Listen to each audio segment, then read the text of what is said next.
Iran has intercepted a commercial commercial cargo ship in the United States. Seems to be getting involved. Yeah, the Pentagon watching this very closely and more. In fact, I want to bring in our chief national security correspondent, Jim Sciutto. Jim, what do you know? John and Kay, really a remarkable confrontation here. This ship, to be clear, was not a U.S. ship. It's a Marshall Islands flagged ship and no Americans on board, but it was a U.S. guided missile destroyer, the USS Farragut, that answered a distress call.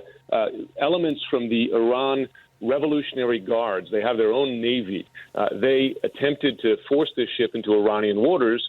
The ship's captain refused, issued a distress call. The Iranian ships then fire across the cargo ship's bow. This is a big cargo ship. It's owned by Maersk, one of those big cargo lines. They fire shots across the bow. The captain gives in, but by this point, the U.S. Navy has already answered the distress call. They were some 60 miles away when it happened, so they weren't, right on top of the ship. But the ship is now in Iranian hands, and I'm told by a senior U.S. military official that even as it heads now further into Iranian waters, it is U.S. warplanes that are monitoring its status. This is interesting, John and Kate. You'll remember last week we had an Iranian convoy headed towards Yemen, and you had U.S.